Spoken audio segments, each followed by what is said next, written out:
Hey, welcome to another episode of the Black Guy Who Tells podcast. I'm your host, Rod, joined as always by my co-host, Karen. And we're live on a Monday night, ready to do some podcasting. The official podcast of the Blacks. That's right. That's what we are. We've been doing this for a long time, guys. Okay, the last remaining Black podcast that started back in the day. There's many more now, but it's many more. I don't know. There's many with deeper roots than us. Very few. The official weapon of the show is the folding chair, and of unofficial sport is bullet ball extreme. Karen, do you have any banter for today?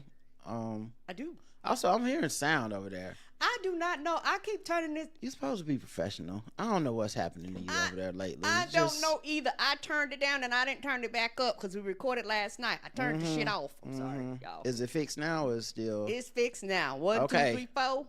There we go. I'm sorry. That's what I have to do. Talk to me. Do you have any? Talk to me. Do you have any banter? Do you have any banter? I do. Talk to me. Banter. Talk to me. Do you have any banter? I do. Banter. I do. All right, Karen. Banter us up. Yes. We was We was at the we was at the Hornets game. And y'all know how they sing like the national anthem and all that type of stuff.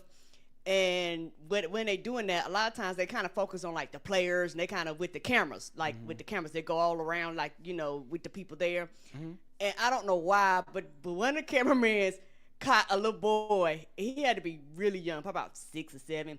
And he was just making all types of faces up on the screen, up on the big ass screen. While they said, "Oh, see, can you see?" That man was like, I was like, his poor mama was like, "I done got you dressed up, got you in the uniform, got you.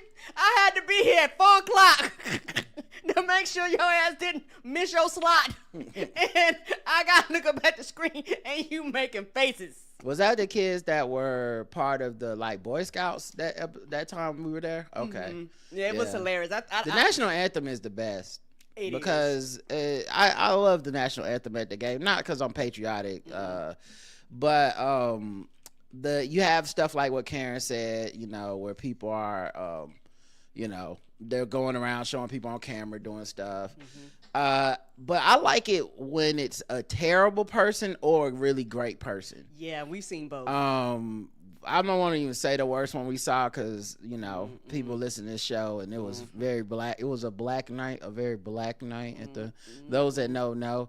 And old girl ain't have it. I don't know if she just called in some favors. I don't know if she was sick. Her voice wasn't cooperating. I don't know if she partied too hard the night before, but whoop, child. It was a very black night. It was a very prestigious black night celebration. And we should have, I think we even might have done the black national anthem that day. Or maybe we should have because, woo. But but then there was a dude there the other day. He had a super dope, deep baritone voice. Yes. And I kept waiting for him to get halfway through the national anthem and be like, "By the dawn's early light, girl, I'm sorry when I left you." Yes. America, I'm so sorry. I should have never cheated on you and put Donald Trump in charge. Baby, I'm begging. Yeah, his voice was so deep. I thought he was going to bust out and get a guitar and break out to a country song. But the people that are great at it, I mean, it's just literally inducing to hear somebody be able to sing that well. I think those two. Yeah, the ones that came. Those 2 black girls. Yeah, they had gorgeous voices. Yeah, it was like sorority day or HBCU day, I think. And they were great. They did like a chorus type thing. But the thing I've noticed with the national anthem is this: it's all about the pauses.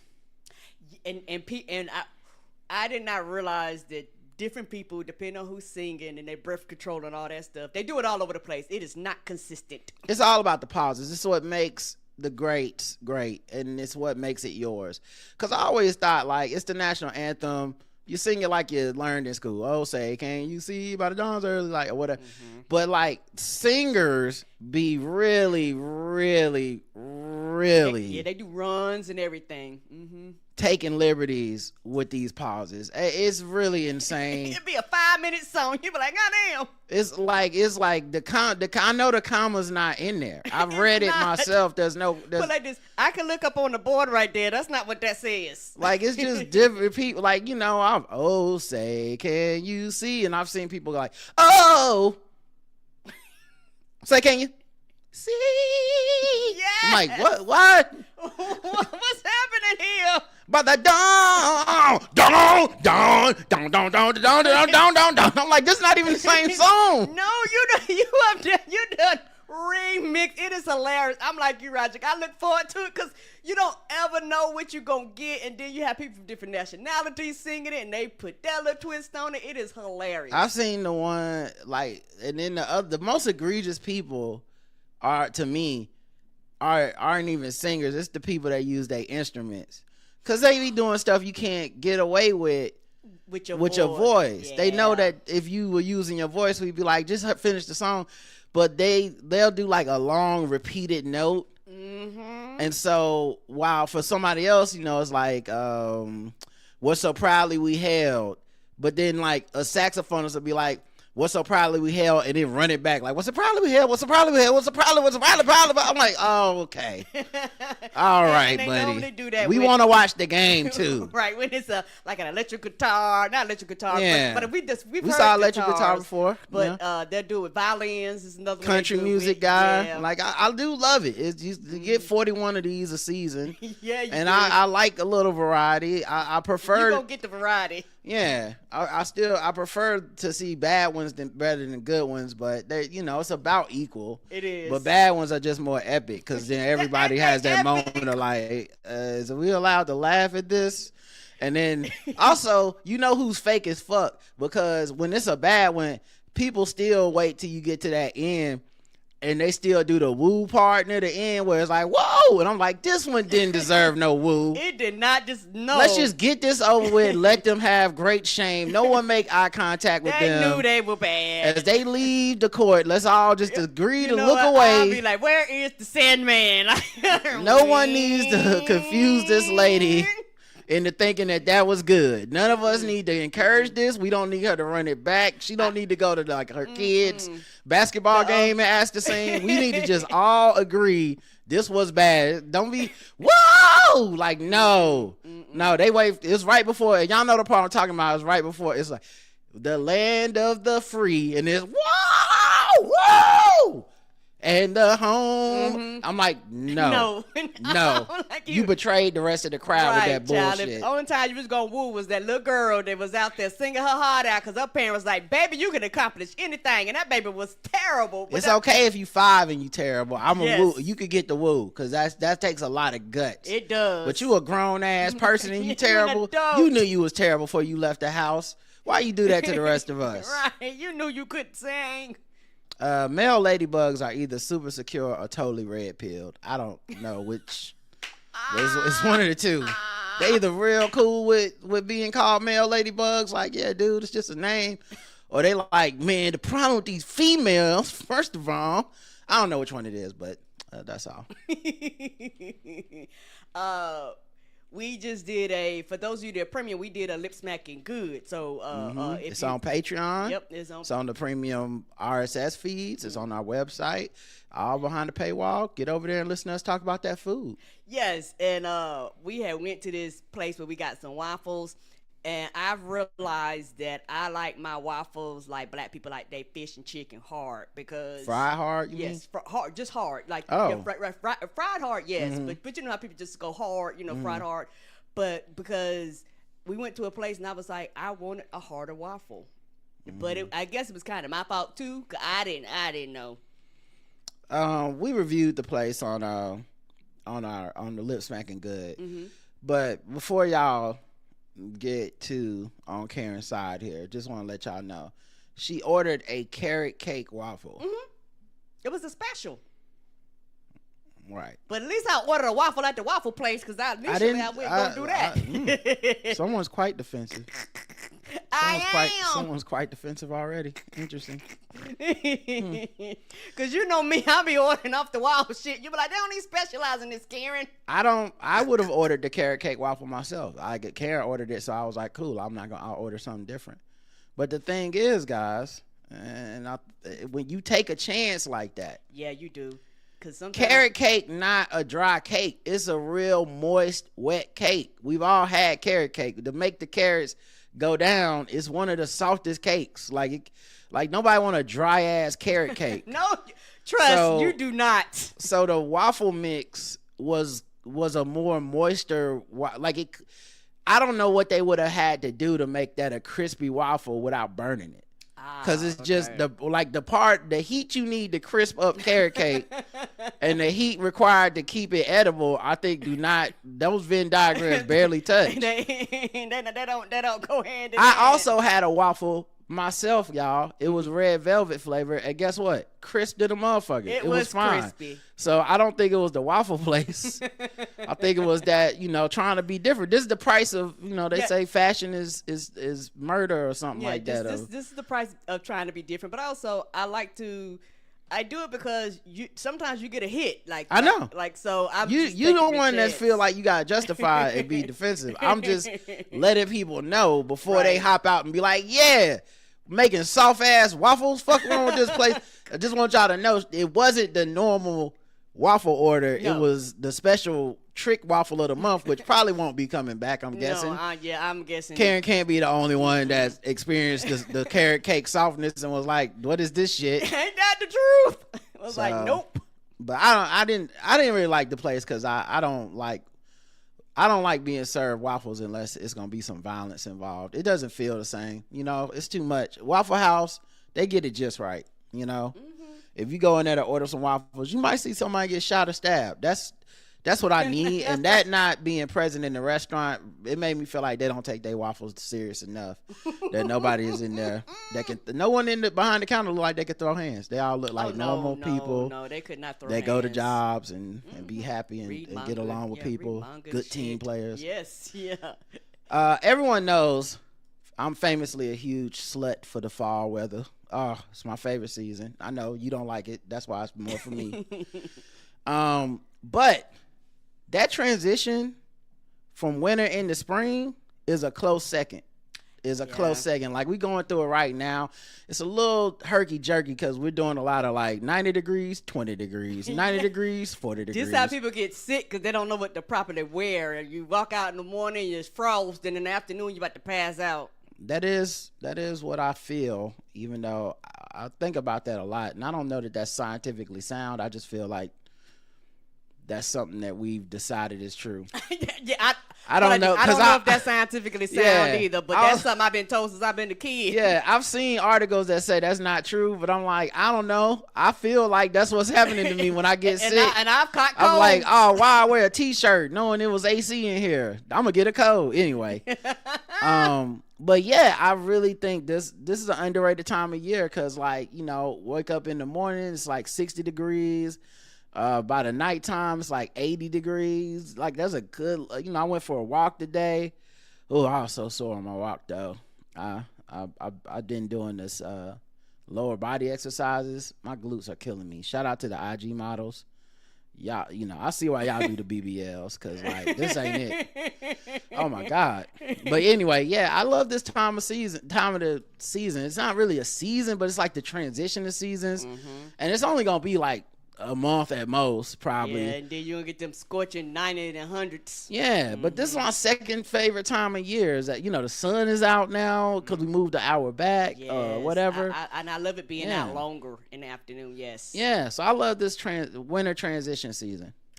I do not know, and I guess this transition season must alert the bees because all of a sudden the bee alert went out, and yesterday, all of the bees this weekend was everywhere, just buzzing. I was coming in, I was leaving, and another lady was coming in, and she went upstairs. She said, "Oh, it's bees out there." I was like, "Oh Lord!" And she said it to you? Yeah, she said it to me because she was walking through, and it was just bees out there. Yeah, but they not the stinging bees. No, they the big ones. Yeah, it's the big bumblebees that don't bother nobody. They just bump into you. Yeah, they don't, but they fine. Those bees are harmless. Now that I've been outside enough to know the difference in bees, those are bee buddies. There's nothing to worry about. Okay. The wasp, I still don't know what the purpose of a wasp is. Nature has never justified that scientifically or morally. They're just fucking everybody up. Just fucking assholes. I saw a wasp the other day that was like it just buries into dirt. And I'm like, it doesn't, and it's a solo wasp. Like, it don't have a purpose. It kills cicadas, and then it buries in the dirt. I was like, what does it do other than just sting people and shit? Like, you don't even have a job. No one's worried about cicadas. None of us is like, oh God, no, the cicadas die in like 5 minutes. Like, just no, nature doesn't need y'all. That's hilarious. That's it for me. Oh, and my last one, I went to go get a Thai massage. And I love this lady that does my massages. I don't get to go as often as I would like to, but I love going to see her because every time I go see her, it's like an old friend. And she asks me how I'm doing. I tell her about how I'm doing, and I ask her how she's doing. She's telling me about how she's doing, and we just yakka. We talk. We laugh. We talk. And because I'm a talker and she's a talker, it makes the time go by really, really fast. And I really enjoy getting a Thai massage. I don't mind being quiet with a massage, but I like her because she gets my personality. Okay.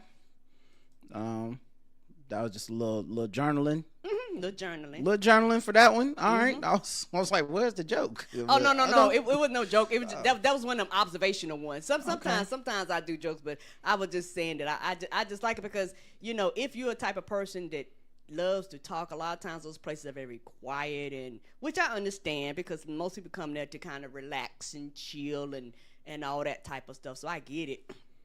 But with me and my energy, sometimes it's cool when you can have somebody that meets your energy wherever you are, and they're just as talkative as you, and they're doing their job, but we're both just having a good time, and it makes the experience, for me personally, it makes the experience funner. Okay, all right, let's move into some other stuff. Let's do some politics till we get mad. I didn't know she was black until a number of years ago when she happened to turn black, and now she wants to be known as black. People have got to know whether or not their president's a crook. Well, I'm not a crook. I've earned everything I've got. There's an old saying in Tennessee, I know it's in Texas, probably in Tennessee, that says, fool me once, shame on you. Fool me, we can't get fooled again. Tell you what, I don't know about you, but I'm going to go to bed.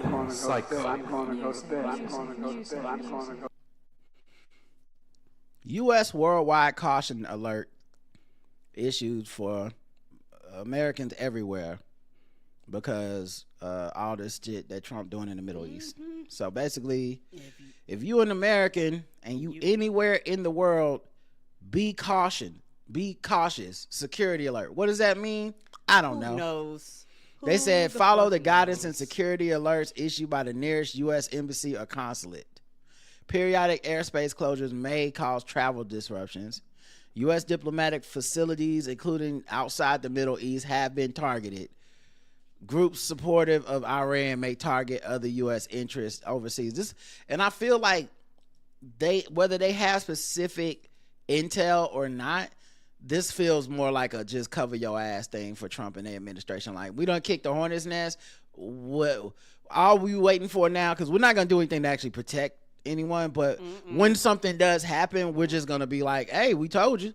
Yes, sir. And it's fucked up because y'all out here, harassing everybody and starting wars and making allies angry and not wanting to participate in shit that we actually need to participate in, to get along with the rest of the world and shit like that. And think about this. Like, some people with privilege are, traveling, whether, not that you voted for this necessarily, but that's one of those, like, man, I'm considering myself almost above the fray if I can afford to, like, be other countries. How many people said I'm leaving the country because of Trump, which is a privileged thing, but if you want to do it, I get it. Right. But, like, part of that was this assumption of I'll be safe in X place, and he's doing enough stuff because we're a world leader, quote unquote. Yep. He's doing enough stuff to affect the world that it's like, actually, if you move to France, still watch your back. I don't know. Yeah, because we're all connected. Like, literally, the world is connected.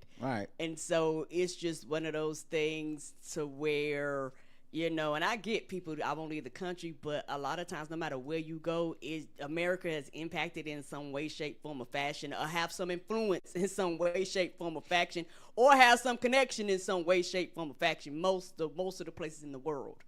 And so it's almost impossible to, quote unquote, get away from us. And even though you're abroad, as long as you are considered a U.S. citizen, things they do here does directly impact you. CNN is trying a new style makeover to make it look more like almost like a podcast set.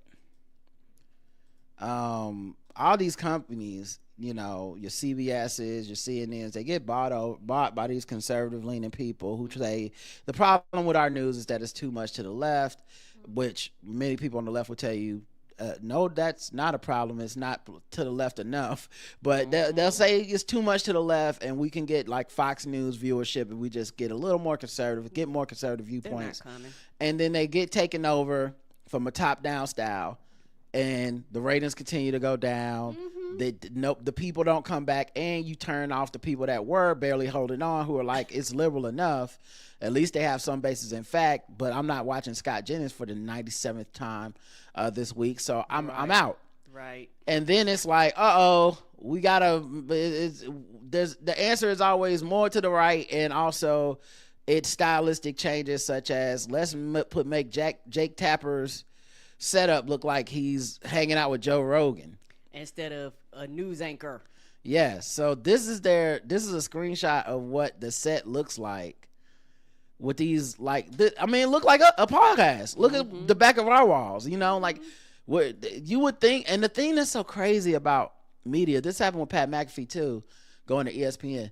Media is very much like, we're TV, we're the prestige, we're the big dog, until, you know, one of these independent places pulls up and gets better ratings or get more attention or whatever. Then all of a sudden it's like, actually, we should be a podcast. Can we buy a podcast and get them on our airwaves? Let's just make it podcasting. And I feel like that's what's happening even with what's supposedly serious style news. And what people, I believe, thought was the benefit of news is you do got that green screen and the B-roll and the desk and the suit keeps it professional. and the set and those were like tent poles of this is a serious undertaking, right? As opposed to like, man, we gotta Joe Rogan up our news. And I just don't think you can Joe Rogan up the style of your news without Joe Roganing up the actual substance of your news. Yes, and it's also, maybe I'm on the outside looking in. I could see this being insulting to the staff, to the crew, to the cameraman, like all these people that have dedicated this time to get it to looking a certain way that they've always been taught. Like a lot of these people went to school, decades, degrees and shit, to be taught this is the aesthetic for you to be like, fuck all that. And who pays when it don't work? The employees. Because it's not Barry Weiss or whoever's leading CNN now or whoever takes over MSNBC. It's never those people really. Like, if anything, they get fired years later and they get a golden parachute and they're out.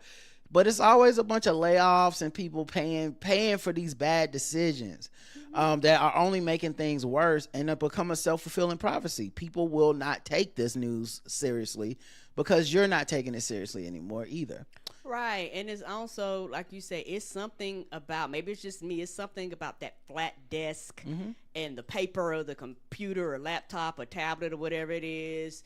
It's just something about, you know, the way that it looks, the cuts and all that stuff, that when you change that, like you say, you almost go from professional, and it's not that you cannot have a professional podcast, but y'all are the news. Like, I don't come here for it's just like, I mean, look, it is what it is. If they put us on TV as a news program that came on after Rachel Maddow, I would be like, that's ridiculous. And I love what we do. You know, I'm not saying I'd say no, but I'd be like, when this shit does not work because this is not what people want, just understand that ain't our fault. It's this.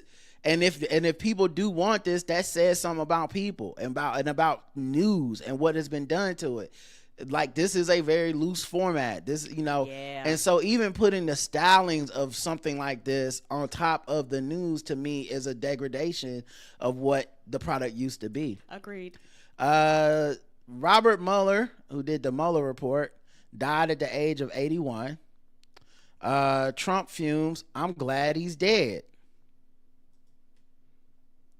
Y'all gonna call his job to get him fired like y'all did when Charlie Kirk died and people was like, I'm glad he's a bigot and he's dead, and they were like, remember that?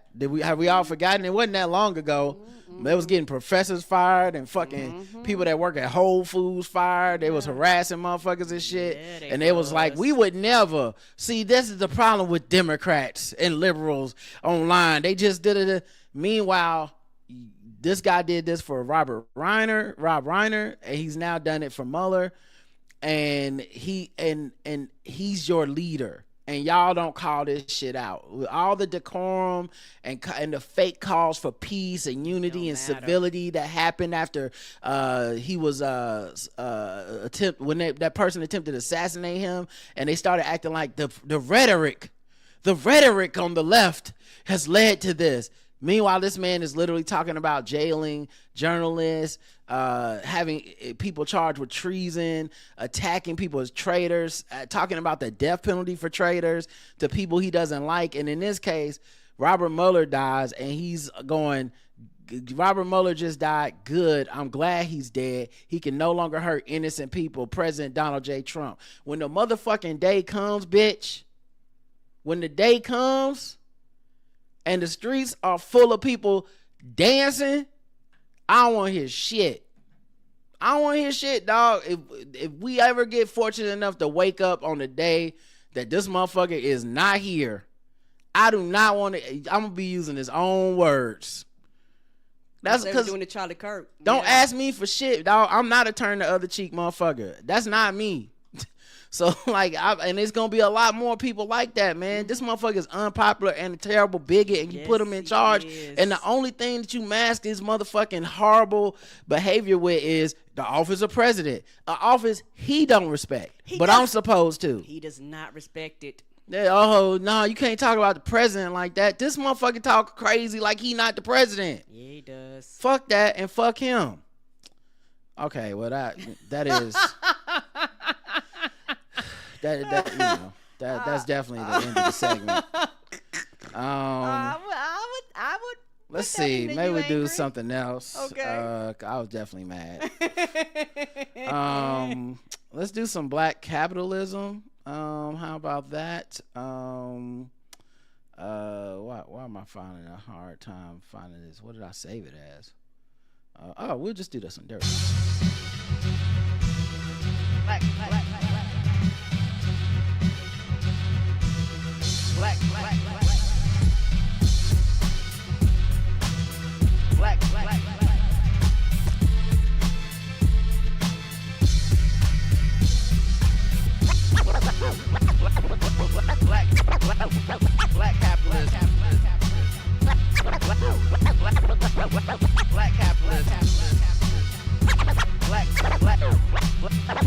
capitalism. I'm black and jealous, and I want some money. I forgot about that one. Shout out to DJ Jaffa. I love the scratching in there. All right. Cardi B partners with Yahoo to launch AI planner that fixes messy inboxes. Yahoo is officially tackling the universal anxiety of a cluttered inbox by introducing a new term, FOMC, fear of missing something important. It's launching a new update. The campaign tapped Grammy winner Cardi B for its Cardi B Busy campaign. So, she getting a bag for this. Oh, you know she is. Here's the ad for it, if I can get it though. Stay on the screen. What am I forgetting? Pieces of forgetting something important and I'm panicking. Did you remember to approve the wardrobe? Yaga? No, that's not it. Let me consult my memory.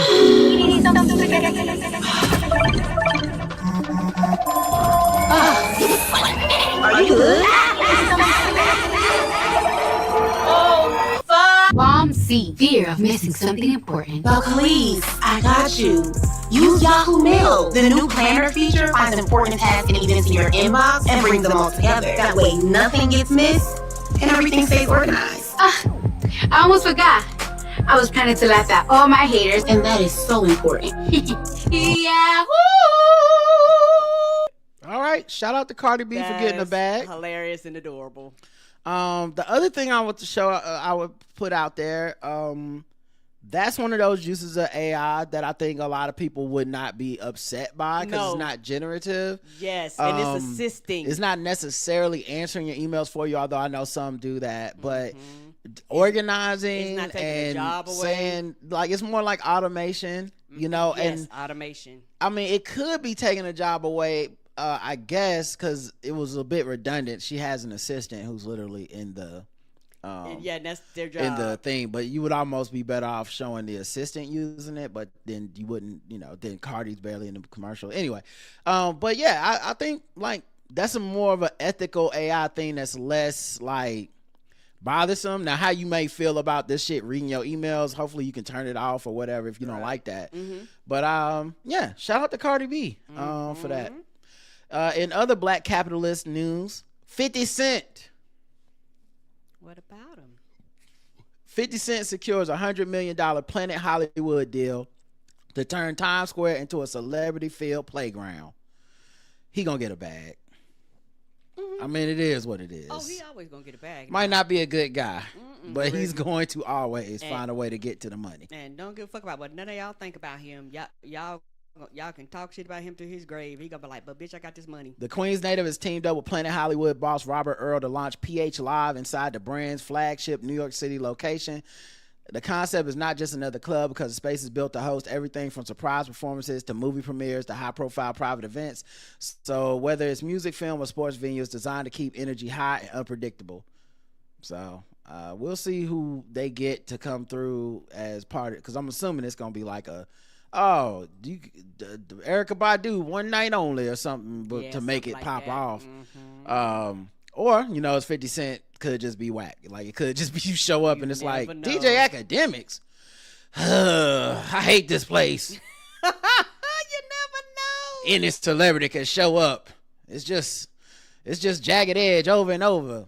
Sorry, Jagged Edge. I know that was a stray. Houston Health Department temporarily shuts down Mama Tina's Gumbo at Rodeo Houston. Wow, what happened? Mama Tina, you know who that is? Beyonce's mama. Beyonce's mama. They confirmed it was temporarily shut down. Mama Tina's Gumbo. The gumbo, which is a cherished family recipe that Noel says she perfected over decades, created a buzz for many wanting to try a home dish loved by Beyonce. But the booth was shut down, and on Monday and reopened on Wednesday. The rodeo stated clerical issues as the reason why it was shut down for 2 days, but shortly before 5 p.m., the Houston Health Department snitched. They said all Houston livestock show and rodeo exhibitors must comply with all rules, regulation, requirements of the fire marshal, the city of Houston Health Department, and any governmental entity having jurisdiction over the premises. To our knowledge, Mama Tina's has been cooperative with the city of Houston Health Department and has worked closely with them to address the identified clerical issues. Mama Tina's has since reopened. So that was the rodeo statement. Here come the health department snitching. On Monday, March 16, 26. The Houston Health Department issued a temporary closure of Mama Tina's Gumbo booth at the Houston Livestock Show and Rodeo. As a result of a complaint investigation, the vendor was cooperative with the department's recommendation and passed a subsequent inspection. It was authorized to reopen Tuesday, March 17th. Okay. They didn't say what it is. And it's not bad. And when they do that, it could be anything. I remember when we went to the Panda Fest, they were shutting people down because they was out there with the wrong, they was out there with gas. They was like, you can't be out here with gas. Like, and that might, and that would be this a quote unquote clerical error. Right. Not trying to be funny. So it don't always have to be food oriented, quote unquote. Right. It's funny because like what I saw at the, what I had saw on the internet, on social media with the link to the article is people being like, yeah, some of the food was like unfrozen or out or something like that. Let's see. Yeah. What inspectors found, here we go. They learned the gumbo had been prepared in an off-site location where it was cool, placed into non-food grade orange buckets, taken to a freezer at an unlicensed location. The frozen gumbo then got taken to a refrigerated trailer at the rodeo where it was kept to thaw before being served. But operators of Mama Tina's didn't have any temperature logs showing the cooling or storing time, and the inspector observed bags of frozen shrimp and crab with a label stated "keep frozen." All of the food no longer in its frozen state had to be discarded. They said these are the reasons that left to it being discarded. Food being stored inside a non-food grade container that may contaminate food. I can see that, yeah. Food being stored inside of an unpermitted facility, then transported for service from the unapproved source. Food source used after the first day of the rodeo was not listed on approved permit application. No documentation showing proper cooling temperatures and times for food. No date marking for food prepared more than 24 hours prior. And frozen food not kept frozen. Yep, sounds like they gotta get shut down and revoking. And that makes sense because it's one of those things where, like you say, they probably like this ain't new, but they probably like, hey, when you do this, you got to have all these qualifications because, like you say, that up and down in temperature, you make people sick, like all types of I know Mama Tina somebody getting a whooping. I about to say because her name on it. Somebody losing their job. And you know how black people think. Your name on it, they think you in the kitchen cooking that shit like Annie from Popeyes or some shit. Like, and you're not. Yeah, like she could have sold the rights to that years ago. We like, Mama Tina, your gumbo getting people sick. She like, what? No, y'all ain't even been my Thanksgiving. Leave us alone. Right. Trick Daddy, and what might be my favorite black capitalism of the day. Trick Daddy has debuted professional grade cookware line. Trick Daddy. It's time now for your entertainment headlines from Studio 10. He built his name in hip-hop, and now Trick Daddy is cooking up something new. Okay, the Miami. How come black people working at the news don't sound like they ever listen to hip-hop? Oh, no, you can't sound like you listen to hip-hop. You would never get the job. Right. What are you doing? I blame the white folks. He probably do listen to Trick Daddy, but he at work. He can't talk like it. Well, you know what they say, Trick love the kids. Back to you, Mark. Icon is launching his own cookware line and invited Local 10 entertainment reporter Jason Carter into the kitchen to see if his skills live up to all that hype. It was a moment. I mean, I'm in the kitchen with Trick Daddy, but he helped to put Miami rap scene on the map. Trick Daddy is not only... You can tell he a cool news guy because he got on all black. And sneakers. He cool as hell. He ain't got no hard bottoms. Yeah, now he still can't talk regular at work, but I respect I see what he's trying to say.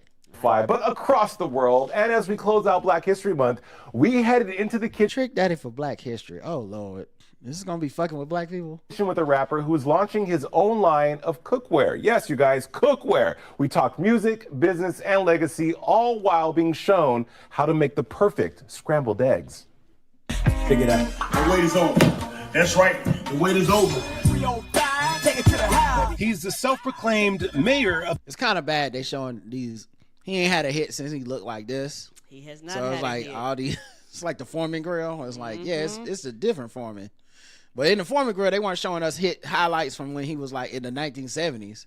The 305. But these days, Trick Daddy Dollars is trading the studio for the stove. Yo, welcome back. Not the full government. Trick Daddy Dollars. We don't even say that on the streets no more. It's just Trick Daddy. This, I think his apron says, "Bitch, I got pots, some pots. Bitch, I got pots, something pots." That's okay. Another episode of I Got My Pots.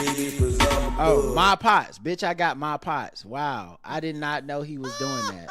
Introducing Trick, I Got My Pots. It's a new line of professional grade cookware designed by the This is the same people that made rap snacks. Who is buying Trick Daddy pots? How many of y'all thought to yourself, my kitchen need more of a Trick Daddy aesthetic? We gonna see all 45 colors in Marshalls. Is it just to make ramen? Like, what are you making Trick Daddy pots? I feel like it can only be Spam, ghetto bologna. Y'all know the thick time you gotta cut.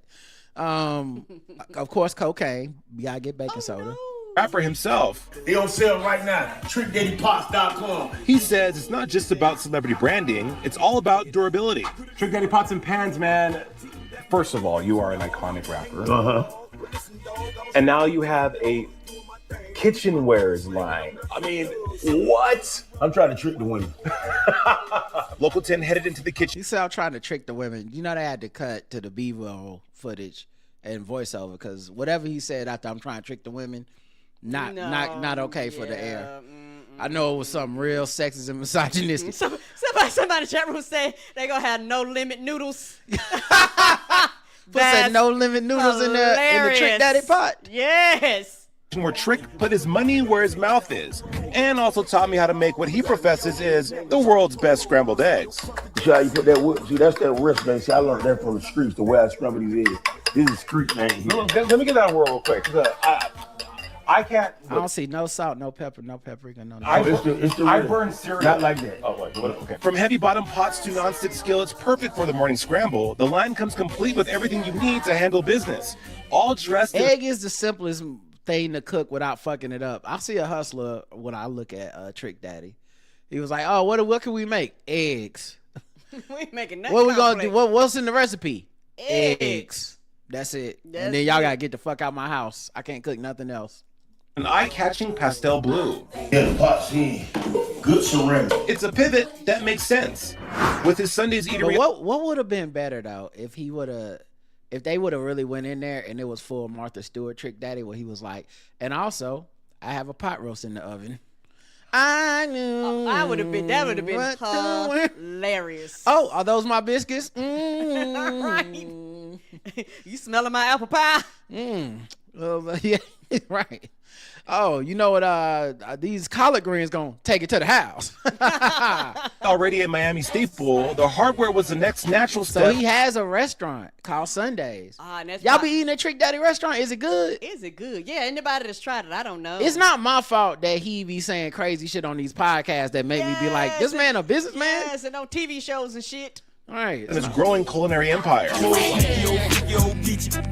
Collard green neck bone eating. And music is still alive and well in Trick. Exploding onto the scene almost 30 years ago, he's a man that's left an indelible mark on hip-hop. For yourself, breaking into music back then and telling your story, what do you remember the most? How hard it was to get played on East. Hey, you know what, dog? I take it all back. He got the cabinets open in the back. He got a lot of spices. Listen, okay? I'm familiar with those, okay? I see some Baby Ray's. I see some Worcestershire sauce. I see some A1 sauce. You know what? Let me find out Trick Daddy could cook. I'm not eating his food just because he seemed to be a horrible person. But, I mean, that's the amount of spices for a motherfucker that can cook. Yeah. That's several hot sauces. A Texas Pete at the front. Several hot sauces. Oh, he got two Texas. He got a Cholula and a Texas Pete. Mm-hmm. He got that barbecue sauce that I get at the top up here. Yeah, with the cow on it. I told you the other one over there is Baby Ray's. I know that Sweet Baby Ray's is in there. Yep, yes. Worcestershire sauce or however you say that. A1. I recognize a lot of those. Lowry's. Yeah, you know what, dog? Good job, Trick. I'm out. I'm gonna stop the segment. I'm gonna keep it uplifting. Congratulations on your pots and pans. I'm not saying I will buy any for full price. I get a discount or they gift it to me, I'll be more than happy to cook. But yeah, maybe for free. You know, if you want to get some promotion going on the Blackout Tips and you just want to send us a couple try them out pans, you know what I'm saying? We will. Because I will be honest. Okay, I'm not a hater. I'm not a hater at all. All right, let's move into something else. Let's see, what else do we feel like talking about today? You know what? Let's do our newest segment.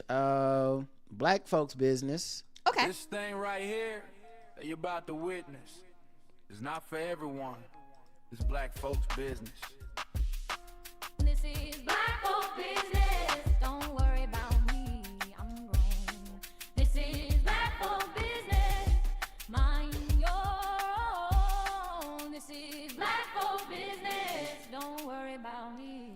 I'm grown. Psycho. Music. Layla said he was keeping those cabinets open, shaking my head. My grandma would have a fit. Yeah, but he was flexing with the cabinet open. I think he did that on purpose. Yeah, he did. That was oh, I do this. Look at these sauces. Look at all these spices. All right. Black folks business. Tyler Perry and Marlo Hampton dating rumors have been debunked because the pictures was AI.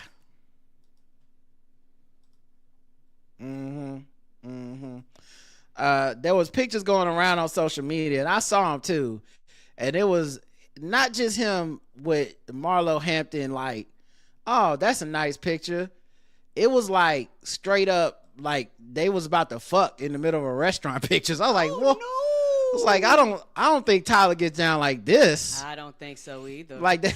Like, even if not publicly. Yeah, even if you think Tyler, well, I don't want to get into that, but I didn't mean it. I didn't mean it that way. But I'm just saying, like, I didn't think he was. Even if you don't get into all the rumors and speculation, and accusations, I didn't think he was.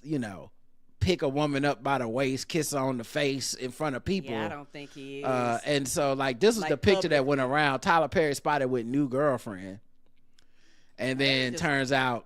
It was AI. That not that funny. That makes sense. Yeah. So because the way that first picture on the left was, I was like, oh, that almost got a character for him. Yeah. So I know Pedro Pascal just shaved his beard off, but that doesn't mean Tyler Perry's gonna grow one, guys. Come on, let's go. Let's see what else is happening in black folks' business. J. Cole is making the rounds, promoting his album, The Fall Off, and he recently went on the Cameron and Mace show, and it's kind of a thing because Cameron said he had like a little bit of a falling out with J. Cole because J. Cole was supposed to do like some sort of like collaboration with him, and then turns out that J. Cole didn't do it, and so I think Cameron said, I'm gonna sue you over this because you didn't give me this guest verse that you owed me. And it was like a weird thing because nobody was rapping. It was just two people. It was just Cameron being mad about J. Cole. And Cam has his podcast, Talks with Flea. And which is separate from the other one he does with Mace. And so Cole came on there and they had like a teaser that went viral. I'm just saying, a lawsuit, bro. Lawyers, Cole asked. I ain't gonna lie, I was hurt almost, Cole said when asked about his initial thoughts regarding the lawsuit. Disappointed because I got so much respect for you and I look at you like I know who you are as a stand-up person. When the lawsuit came out, I was like, bro, you could have hit me. He added, you could have screamed on me. We could have argued. I would have preferred that over the other way. It never got to the point where you couldn't have hollered at me. So my first thing was disappointment, and it's like misinformation, the lawsuit itself, the internet running with it. So my ego reaction is like, quietly, I'm like, man, fuck this nigga. But quickly, I let it go. I get it though. Let me put myself in his shoes. The nigga felt like he was getting the runaround. So that was that part. But the other thing is he talked about Kendrick and Drake again. Okay. And he was saying about he didn't like it on both sides. The world right away became like politics. You're either Democrat or Republican. You're either with Kendrick or you're Drake. And you have to pick a side. And I felt like the nigga that was like discussed it both ways damn near. He made it clear he's not here to judge the battle itself, but the reaction for fans didn't sit right with him. It's disgusting how people try to use that opportunity to show how they really felt about Drake the whole time, but just pile on and tear this dude down and create a narrative as if he's not great. It was a whole campaign. It probably still is to this day. Now, at the same time, he gave Kendrick his flowers. But before we get to that, I just want to say they went and found video footage of J. Cole performing with Drake when Drake made that diss song to Meek Mill back to back. And J. Cole came on the stage and performed it with him. Talk about piling on, trying to destroy a man. How you really felt the whole time. Like, J. Cole, what are you doing? Yo, his stuff, I feel like a lot of stuff he says just does not hold up to scrutiny. Mm-hmm. And I'm not saying he's like a horrible person. I really feel like at the core of it, he's not a confrontational person, even though He wants to be with the cool kids and the in crowd at times. That's okay. Everybody ain't built for that. Yeah, but that's not who he really is Right. deep down. I don't think he is. And even with him rapping about being the greatest and what he would do to people, I don't think he means it, and that's fine. I think that's a rhetorical flourish. You're allowed to have that in rap. Right. But when it came to some real business, we saw it. You tucked tail and ran. And there's no story you can spin that's going to make that not what happened. We all saw it. And at this point, it's like, are you lying to yourself? It's just making it worse. Because all of us are going to be like, nah. When you say stuff like, oh, they tried to destroy this man, it was a pile on. And then they easily pull up the footage of, was this you? And Meek Mill tweeted out something like, I want J. Cole, we need to hop in the booth. We need to do a song together. And I was like, yeah, that's funny. Because I wonder if Meek Mill saw that tweet too. It was like, yeah, when you was shitting on me, it was all good though, right? He said, when I see Kendrick get the moment he had, I'm just proud of this nigga as I was when I knew him back then. I also hate that for Drake. I also hate how the world turns on him. When it comes to a personal relationship, he says they have not had communication. He said, I genuinely love these niggas. I be wanting to shoot off a text, but it's my truth. He also has said that, like the reason he don't text or something was like, not that he's scared, but like it intimated like some sort of like, he just don't want to keep getting into them problems. So that's the J. Cole interview circuit, guys.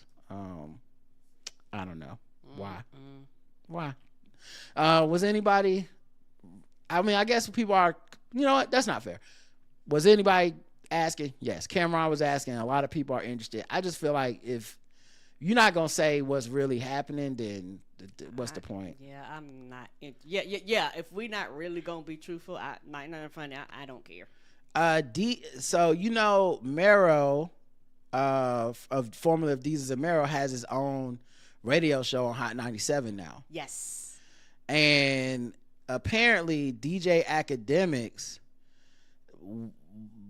I guess he finally felt like he needed to say something about it. I don't know why he thought he needed, Mero's been doing this job for a couple months now, I believe. Mm-hmm. He had a job for a hot minute. Yeah. And so DJ Akademiks went on like Twitter and started tweeting about Mero having the show. He called him a DEI hire, which that tells you a lot about how DJ Akademiks is a right-wing conservative, like troll manosphere type. Like people wonder what his people keep wondering like what his claim to fame is, or how come he's famous, what? But he's famous with a certain type of person that you might not be in contact with. Agreed. But yeah, so he goes in on Mero, and Mero clapped back. It says, I don't know how Livingston that's I guess his real name got fetal alcohol syndrome as an adult. Yeah, definitely not talking to new artists at Hot 97, not at all. Could a YouTube link to when he did. Livy is a dick rider that needs this media guy gossip shit to survive. He can't make anything. He can't have an original thought. Fuck that fat dork. Fucking fat dork, he said. Okay. DJ Akademiks said, objectively, I believe the whole hip-hop thought E-Bum and Rosenweeb were a failure. But you even worse. You a DEI hire with failing numbers. You getting fired as soon as that guaranteed period runs up. You never had talent. It was the other ugly bald nigga with a beard that was the guy. And then he replied to it again, which is how you know you was in your own head. You the equivalent of Key from Key and Peele. Nigga, you were the mascot, not the actual talent, you bum. You need to apologize and go back to sucking the dick of the other ugly nigga with the beard you used to ride his dick for a check. You suck solo. And so Mero said, I guess I have to go on my show and respond to that. Which is a lot larger platform. I don't know if it's a lot larger. I don't. DJ, I'm telling you, that's what I said about DJ Akademiks. If you're like, why are we?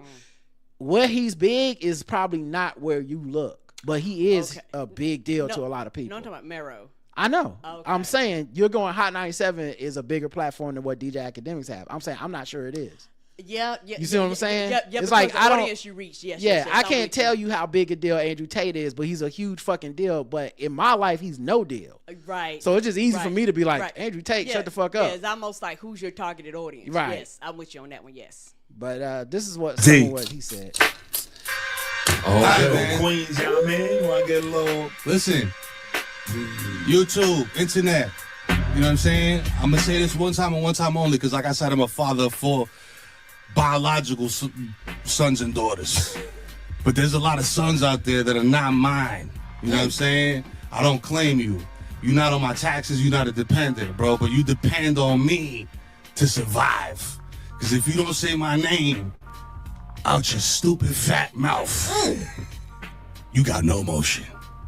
You don't make nothing. You don't do nothing. You don't add nothing. You are net negative to hip-hop culture. You are net negative to society, gang. You know what's the saddest thing in the world? Sitting in your mother's basement, getting drunk off alcohol that she probably bought at Costco and talking crazy about any and anybody who matters more than you. And I know what burns you up inside, champ. I know what that thought in your side ever since I made you cry live on stream years ago, and you can't let it go. What burns you up inside, my brother, is this. You talk about views, you talk about numbers, you talk about all this other type of stuff, data, stuff that you analytical bozo nerds love to just throw up in the air whenever people say, that's whack. That's not culturally relevant. Guess what, fam? Everything I've ever done in my entire career has been culturally relevant. You understand what I'm saying? I'm up here high 97 because you know what we do up here? We move culture. We make culture up here. We make culture. We don't just talk about it. All right, fam? And that's what you do. You a gossiper. You know what I'm saying? You a page 6 in the flesh. You a diabetic page out of the New York Post. You fat hamster. And then people want to get on it. Social media and ask me, yo, but is he lying? Yes, he is. Because let me tell you one thing, champ. You wish you could be me. That's what burns you up inside. You wish you could be us. Us. You know what I'm saying? And I'm not just speaking for myself. I'm speaking for Mia Bell. I'm speaking for Kaz. I'm speaking for Shiny Culture because you know what? When I sit down and talk to somebody, it's Denzel Washington. It's Barack Obama. Come on. You know what I'm saying? It's Matt Damon. You know what I'm saying? It's the names that mean something in the culture of entertainment. When you sit down with a diabetic Tekashi and a guy called Whack 100 and a guy who hangs out in project courtyards yelling at windows. That's who you sit down with, champ. That's not what we do out here, okay? You see Mia Bell interview, you know it's popping. You know who she sit down with. Oh my God. I guess New York radio is back. And for those that don't know, when he's referring to the time that they made Act Cry, that they talked about it on Deezus and Mero when they had like a TV show, and people put that clip back up. And so Ack is a streamer. Yes. So, you know, once again, he had, I don't know how big his platform is now, but you know, he's one of those people that gets kicked off a stream. Like, so now he's not on Twitch, he's now, and he's streaming on like some MAGA site now. So I don't know what his audience is, but the point being, he's a streamer, and a lot of these streamers, their content is just them talking. Just sitting there playing video games or listening to music and talking. And so sometimes they catch themselves because the content is them. You don't have an editor. No one's yelling cut. So he cried on his stream for real because they picked on him. Y'all niggas got a problem. Whatever. What does really that mean? So them niggas, I don't really got time for that. So, and I know I might be getting a little emotional. I ain't gonna lie to y'all. Yeah, I can tell, pal. I can tell. Your collar's wet. Oh, man. And I know a lot of media niggas might be watching now. I've been making more money than y'all before y'all even signed to y'all companies. Wow. You heard his voice trouble? Yeah. Nigga, I leave my ATM receipt in the ATM every time just so niggas get inspired. You know what I mean? Nigga say, y'all, take that back. Let me hear that again in a little trembling voice. Your little now and later raps, nigga. Talk about it now. Hope you get it later. I've been making more money than y'all before y'all even signed to y'all companies. I've been doing it on my own. And what, nigga? Fucking Best Buy bucks, nigga? What y'all niggas got? So he really did cry. So the beef is old and spicy, and I guess it is. Y'all up to date on I hate they it. fell out because I missed that fucking show. It's so much many things that have happened over the course of that show not being on the air. And in my mind, I was like, I would love for them niggas to be on the air so they could crack jokes at some of the most mundane, minute shit that actually is pointless, but is fucking hilarious. Agreed. I would do one last thing for black folks business. This is actually just something that I saw. It's not really like a popular topic, but they got patent leather Air Force Ones now. I seen them. Them shits is shiny. I'm like, is this AI? Is this real? Is Nike really gonna do this? That looks AI. Cause we actually don't need this. No, just with hard bottoms. I'm sorry. Cause the problem is like Forces are the official shoe of niggas that like to fight and stump on people, right? Yeah, like y'all. So what, you gonna be at a wedding reception and be like, in case I gotta stomp a nigga out, so strap up the patent leather Force One, just in case shit might go down today. That way it is, you go up, somebody might be objecting. Right. If you are absolutely guilty, but you still gotta go to court, right? You gotta let them know you ain't the one. In case you have to run to your next court case. Air Force, I'm not the one. Air Force, the wrong one. Air Force, you got the right one. Right. If you need to go to church, but the church is in the hood. Yeah. You know, like just in case. Just you gotta let them know. I'm not the one to mess with. I was like, I hope that's AI. It better be. And the dude in the picture looked like Mark from RDC World to me a little bit. I was like, is he be the perfect person to promote these? But also, what are we doing? No, and them shits is shiny. Look like somebody hand buffed them. Yeah, they shiny as hell. I hope it's AI, guys. I don't know if it's real. I saw it. It was like, what is this for? If you have a job interview. But after the job interview, you gotta clock in at Waffle House. Right. Where these? Right. If you're running for office, but the city is Detroit, they're gonna put these bad boys on, cause it might go down. All right, what else we got here? What segment should I do now? You know what? Let's do a little bit of white people news. We're getting multiracial today. White people news. Egg salad to the barbecue. We might be problematic or a little bit dim. That sounds really harsh on our fragile pink skin. It's white people news. If it's a baby shower, but you ain't sure the baby yours. Oh no! Kelly Osbourne splits from her fiance Sid Wilson. And Kelly Osbourne, recently people were talking about her losing a lot of weight, and they're like, it's Ozempic or whatever, and she said something about it was her health. I don't know. Right. She's the daughter of Sharon Osbourne and Ozzy Osbourne. That's what I thought. Why does that man look like he was formerly a vampire? What is this? What is this? Look like he just slowly been aging. I'm like, Lord have mercy. He look like a warlock. Yes. And he bit her and she the queen. What's happening here? He look like he got a lair. Yeah, that's what I'm talking about. Yes, a dungeon. Yes. He has a tattoo. I also can't tell is he 40 or 90. I can't tell. No idea what age this man is. What era he's from. No, he looked like the main vampire in Blade. Yeah, he do. Look like Deacon Frost ass nigga. Yes. What? He like a magician. He would be a great magician. What is this man, and why were you ever with him? Did he have you under some sort of trance? That's what I'm talking about. A spell. Are you his familiar? Something. He was like, I need somebody that could go out during the daylight to get me things. Because I can't. Because I can't be seen in the sun's rays. I melt. This motherfucker, I gotta go, but first give me my sorting hat. Who's getting that in the divorce? turn into a bat day arguing about his bat outfits and shit. Right. You could go, but leave the magic wand. Yes, you better leave it. Apparently he is I think he's a singer or something from Slipknot. It's a tour. I don't know. They first reportedly met when Slipknot began touring with Ozfest, the music festival founded by Ozzy and Sharon Osbourne. Kelly is 41. The Slipknot star, 49. So he's 49.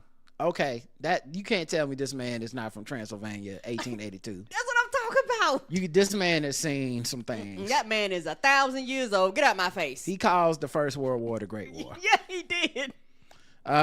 He knows Vlad the Impaler. He got his phone number. He speaks 8 different languages. Yeah, he's like, Vlad, is you? Oh, hold on. Let's see what else happened. White people news. Tennessee police are investigating an alleged assault involving Reacher star Alan Ritchson. Is that the main buff dude? That's the main buff dude. Oh no, what happened? So I saw footage of the fight. He was like beating some older guy up.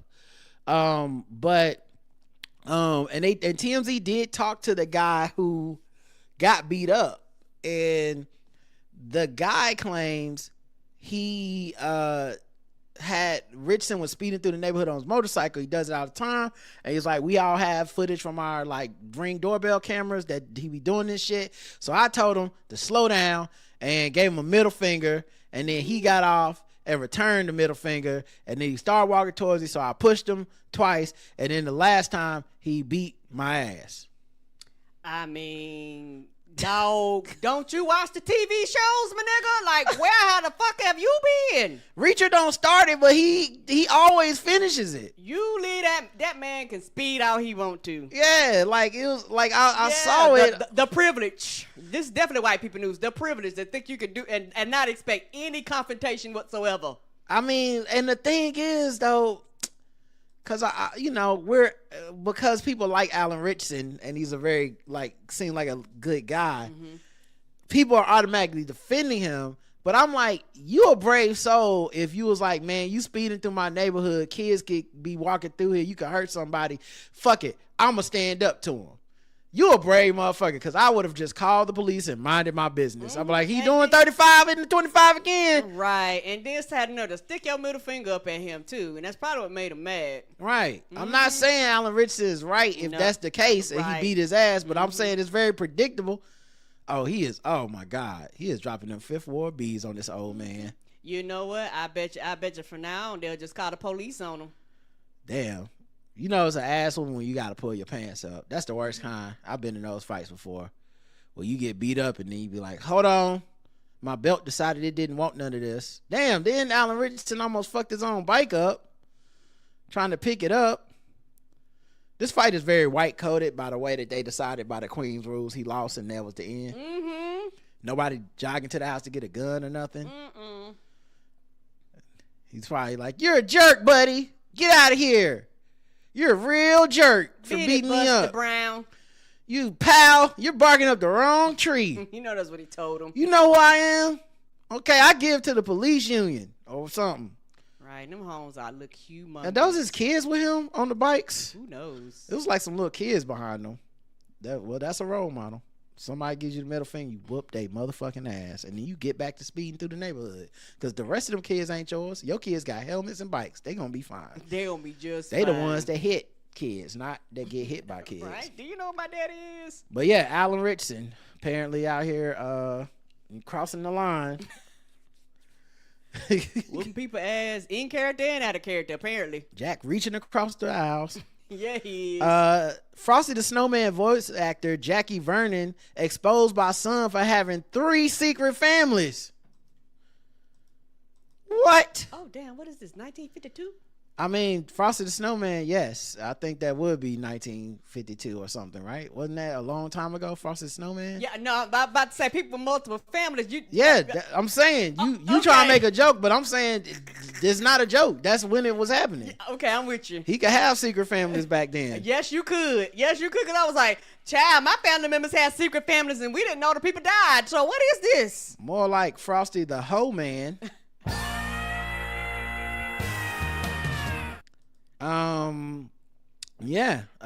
Jack Vernon. So what happened when he put his hat up there? All of a sudden, water's everywhere. Frosty here again. Damn, mama. Papa was a rolling snowball. A cup of water. Wherever he laid his corncob pipe. Jackie Vernon, the voice actor behind the 1969 classic holiday movie Frosty the Snowman, reportedly had multiple families before settling down with his wife until he died. Her name was Hazel. David Vernon, one of the couple's 3 kids, revealed the surprising news while remembering his late dad during the Nostalgia Tonight with Joe Sibilia radio show on November 30th. Why are we just now hearing about it? According to David, he learned his famous father had at least 3 secret families when an unknown woman and her son showed up at the Vernon home sometime before Jackie's death at 63 in November of 1987. There was a woman, there was a kid who was older than I was. He was probably in his late teens or a little rough around the edges looking. Yeah, because his daddy wasn't in his home. Right. He was raised on the streets, raised by a snowman with a scarf and a hat and a carrot for a nose. The woman asked to speak to my dad, and I said, my dad's on the road, he's not home. She said, then I remember she was very firm. She was like, well, then I want to speak to your mother.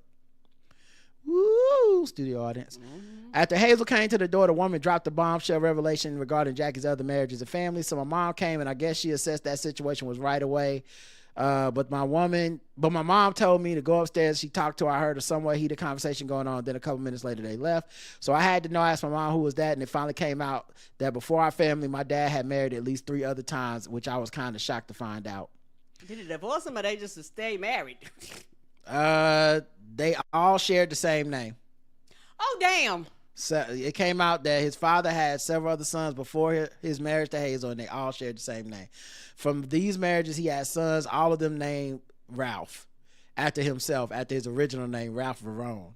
But he also abandoned all these families and moved on. Wow. Right. And you know, back then the laws was kind of different. You know, now when you get married, that shit's like on a federal thing where everybody goes, hey, you can't be hopping around from state to state and the states don't talk to each other. Look at this picture, y'all. Right. This is a man that dogged 4 different families. This is how bad it was back in the day. You could be this dude dogging the shit out of people. That's what I'm talking about, Chad. I don't care what you look like. You can find love. That's how you knew the economy was good. Back then, the dollar was stretching further because Frosty the Snowman paycheck was like, oh, I could have at least 4 families off of this. I'm gonna be fucking with this. Like Frosty was like, how much? Bread only 5 cents? Oh shit! I'm going to the club tonight. My mom wasn't even sure if he divorced one of the women or if he was married to another one. But when my parents were married, they had a deal. The deal David explained was that Hazel would name the boys and Jackie could name the girls. She had sort of gotten to this idea that Ralph was an unloved kid, a kid that was left behind. Well, we do say Ralph in this throwing up. And she wanted to make sure that I was never going to be a Ralph. That's when I realized my mom had this plan and that he stayed with our family and didn't abandon us. Can you imagine if that was real? If he was like, oh, you naming the kid something else? Shit. Well, I guess I'll raise them. Oh, Lord. I don't raise Ralphs. That was the catch. You figured out my trick. I can never abandon the child not named Ralph. Elsewhere during this interview, David opened up about his dad's demons, depression, and addiction. His addiction was really kind of tranquilizers, Quaaludes, and Valium. The late comedian turned voice actor's son shared it really took a toll on him, and he had to work very hard to kind of break free from that depression. It was a hard struggle for him. It was hard for us seeing him go through that.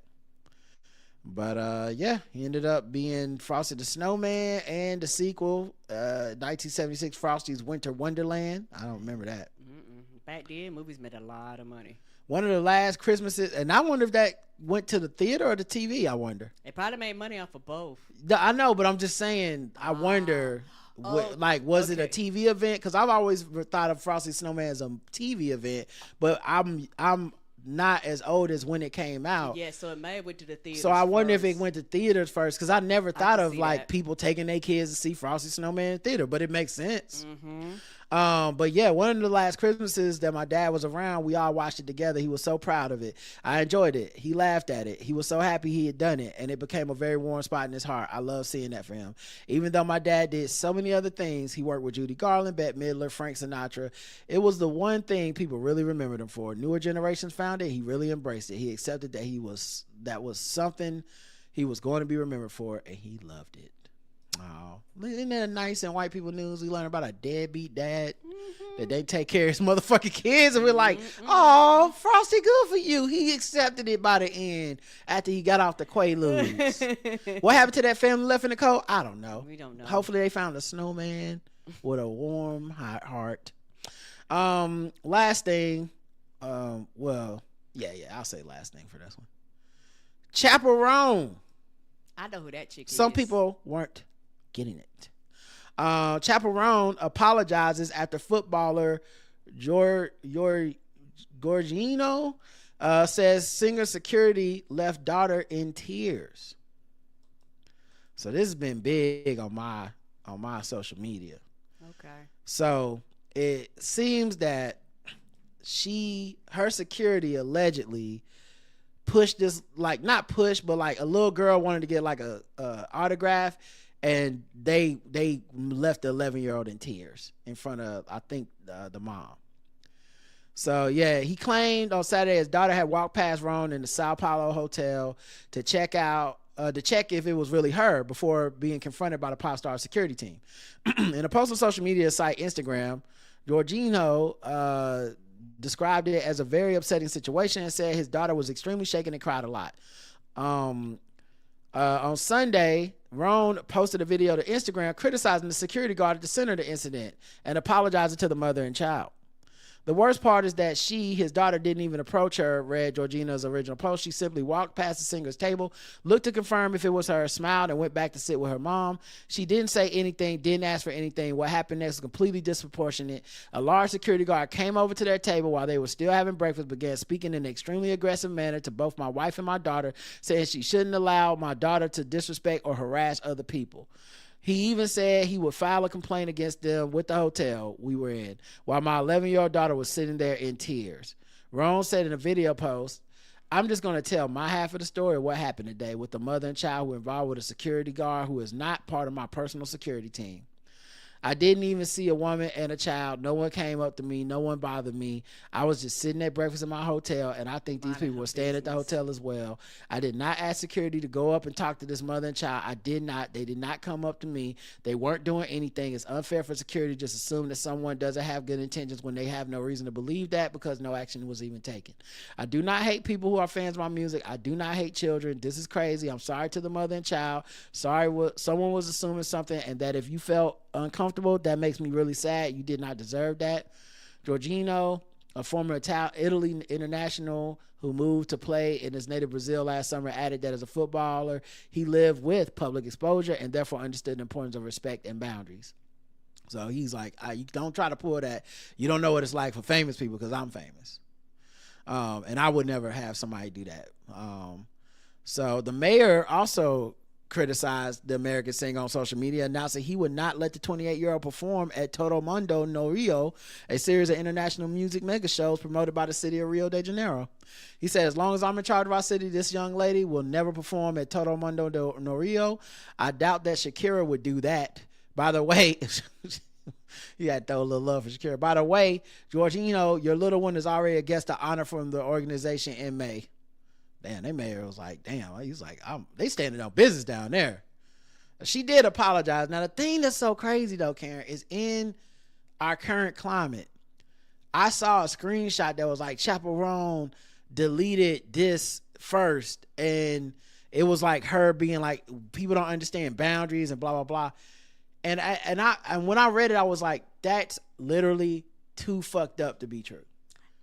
Like, no one's that stupid and dense. And I know Chappell Roan has said some shit. Right. But because people want to believe the worst, yes, they think she would. And so I don't know. I don't believe it was real. I'm hearing it was AI and it was fake the whole time, blah, blah. But we live in such a misinformation society. You can't really get any bearings on it because the people who create the fake shit with AI or whatever, they got the blue check mark they paid for. Yeah, and a lot of times they never are held responsible or Right. accountable because the sites aren't held responsible and accountable. And also, it's one of those things where, not trying to funny, I believe her. I believe this is somebody, like she said, not on her personal team, which means these were probably external people, you know what I'm saying, like through an agency or some shit like that. Right. And because they were with her, she all of a sudden she holds responsibilities for their actions. Yeah, it's like Mama Tina's. Yeah, right. Yeah. Right. So I mean, it's just when people don't like you, you might as well have said, you go over to those kids and like you Cruella de Vil to them. Now, that being said, the memes and the videos, I bet you they've been hilarious. Whew, they found every video of somebody fucking a kid up in a movie or TV show. It was like, this is Chaperone security. Chaperone when she sees a kid, you know, that type of thing. Did they do the one from that show from the slap? Oh, they should have. The slap, that's my shit. Yeah. The show was named The Slap, and it started off with a dude smacking the shit out of a kid. That is the funniest thing I ever seen in my goddamn life.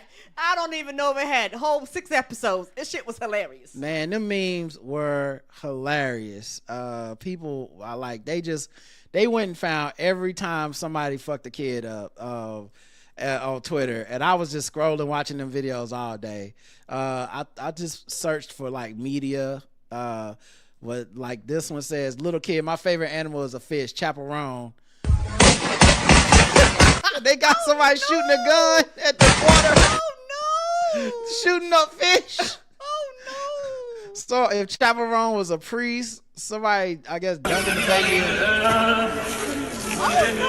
Oh, not baptizing the baby by dunking it. Oh Lord, no. This is the woman that was at the was at the pro-choice rally, and the man pulled up with a baby, and she yelled at the baby, and the black people had to pull her back. It said Chaperone. I was like, you can't be yelling at that babies. Right. She said, I don't give a fuck about that baby. I remember that. That was so good. That baby shouldn't have been out there in the first place. Right. Oh my God. They have so many good videos. Oh, this is just Katy Perry talking shit. What's this one? Be quiet, the child is sleeping. They have a really bad headache. Chaperone.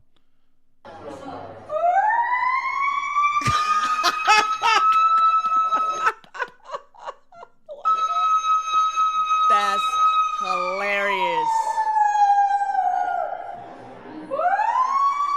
What do they even find people? Just like a fire truck. Where do they find these videos? I don't. A chaperone would see a child being kidnapped. They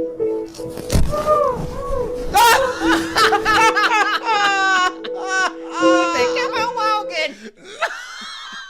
Like that ain't got nothing to do with me. Why are we like this? That's fucking hilarious. Let me see if I can find that slap. That slap was man, is hilarious. Hold on. Yeah, the slap, the slap, TV show. Yeah, the slap from the TV show. Yeah, cause that shit, and I think he went around the whole room. He smacked everybody. That shit was fucking hilarious. Yeah. I don't know if they got a gif of it or not. Hold on, I think I found it. Give me a second. You let me know if this is the right thing, cause I don't think it was from the movie. It was like something picking on. It was like the TV show, I think. Oh, why? They actually slapped somebody in the TV show, which was fucking. Yeah, hilarious. the kid got slapped in the TV show, Yes. but the TV show wasn't like literally like. Okay. Yes. Yeah, I think you're talking about this. The Slap 2. Is this it? Where he goes around slapping all the people at the cookout? Oh no, you talking about the real movie, the real TV It's just show. one slap then. Okay. He didn't slap everybody in that TV show. Okay, I might be talking about this. Yeah, it was a baby Okay. that play he slapped the this. baby at the cookout. Part 2. You know what? They'd already started repairs, so we couldn't even take it anywhere else. That's shit the way they do that. Tell me about it. 2.5 grand later, and then... Hey, what's going on? It's mine, Daddy. Noah keeps taking away from me. Noah, give it back. No. Noah, give it back. No. I said give it back now. Noah! Larry, what the hell are you doing? Larry! Larry, you can't just... Oh, Larry! Oh, are you all right? How did... Larry!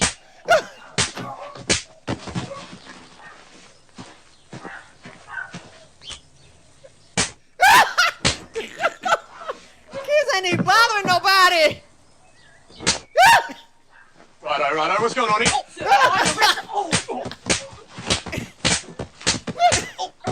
You slapping the slap. Was that the one? Or Yes, okay. that's hilarious. Okay, I was about to say. Oh yeah, in the show he did it once, but he slapped that kid. But this is like a spoof on it. Yeah. Yes. Oh man. All right. That's hilarious. That shit make my day. I don't know why. It was. Because it's just stupid. Because it's so good. All right, y'all. That's it for this episode. We have a Hornets game tomorrow, and then Wednesday will probably be Balls Deep pregame. I have to check with Justin. But if we do another show, it'll be on Wednesday. And if not, we'll see you Saturday. Sorry, Lily. Right? So we got to have a life. And yeah, that's it for today. Until next time. This was fun, baby. I'm not even going to lie. This is a really fun and enjoyable show. I'm glad you had a good time. Yeah, very lighthearted. Yeah, well, we talk politics till we get mad, but I really think the inclusion of black folks' businesses, I think it lightens the show up. Yes. And then throw white people news on top. Mm-hmm. You know? It makes a real good sandwich. Watch some people slap babies. Yeah, slap them all. Chappell Roan. Yeah, so if you want more of us, y'all be like, y'all going 2 Minute Hornets game. Go premium. Yeah, go premium. There's all kinds of stuff back there. Live Smacking Good, movie reviews, Balls Deep pregame. It's your fault. All right, y'all. Until next time, I love you. I love you too. Mwah. Bye, everybody. Have a good rest of your night.